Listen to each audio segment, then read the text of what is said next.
প্রথমে হামাস নেতা ইসমাইল হানিয়া, এরপর শেষ করে দেওয়া হলো হিজবুল্লাহ প্রধান হাসান নাসরুল্লাহকে। এবার ইসরায়েলের টার্গেটকে কোনো কিন্তু ছাড়াই বলা যায় পশ্চিমা খুঁটির জোরে নাচা ইসরায়েলের এবারের টার্গেট ইরানের সর্বোচ্চ ধর্মীয় নেতা আয়াতুল্লাহ আলী খামেনি। কিন্তু ইরান কি তা অনুধাবন করতে পারছে? উত্তরটা হলো হ্যাঁ। ঠিক এই কারণে নাসরুল্লাহকে হত্যা করা হচ্ছে এমন দাবির মুখে গোপন ও নিরাপদ আশ্রয় সরিয়ে নেওয়া হয়েছে ইরানের সর্বোচ্চ ধর্মীয় নেতা আয়াতুল্লাহ আলী খামেনিকে। ইরানের অভ্যন্তরীণ গোপন সংবাদের ভিত্তিতে অবগত এমন দুজন আঞ্চলিক কর্মকর্তা বার্তা সংস্থা রয়টার্সকে জানিয়েছেন, সর্বোচ্চ ধর্মীয় নেতা আয়াতুল্লাহ আলী খামেনিকে দেশের ভেতরে একটি নিরাপদ স্থানে সরিয়ে নেওয়া হয়েছে। হিজবুল্লাহর প্রধান হাসান নাসরুল্লাহকে হত্যা করা হয়েছে এমন খবর জানার পরই এ পদক্ষেপ নেওয়া হয়। তার মানে ইসরায়েলের গোয়েন্দারা এবার যে খামেনিকে দুনিয়া থেকে সরিয়ে দিতে নেমে পড়েছে সেটি টের পেয়েছে তেহরান, তাই তো এমন সতর্কতা। হাসান নাসরুল্লাহকে হত্যার পর রাজধানী তেল আবিব থেকে জাতির উদ্দেশ্যে ভাষণ দেন ইসরায়েলের প্রধানমন্ত্রী বেনিয়ামিন নেতানিয়াহু। এ ভাষণ ছিল দম্ভ, হুমকি আর হুঁশিয়ারিতে পরিপূর্ণ। কোনো রাগঢাক ছাড়াই আয়াতুল্লাহ খামেনিকে উদ্দেশ্য করে নেতানিয়াহু বলেন, যারা আমাদের আঘাত করে আমরা তাদের পাল্টা আঘাত করি। ইরান বা মধ্যপ্রাচ্যের এমন কোনো জায়গা নেই যেখানে ইসরায়েলের দীর্ঘ হাত পৌঁছাতে পারে না।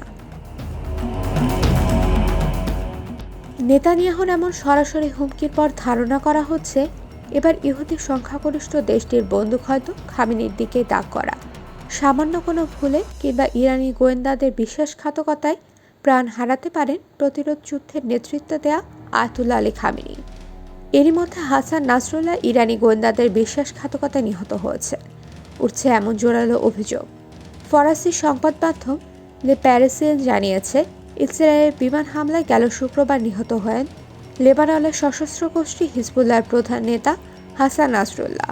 হামলার কয়েক ঘন্টা আগে ইসরায়েলকে নাসরুল্লাহ অবস্থান সম্পর্কে গোপন তথ্য জানিয়ে দেয় এক ইরানি গুপ্তচর।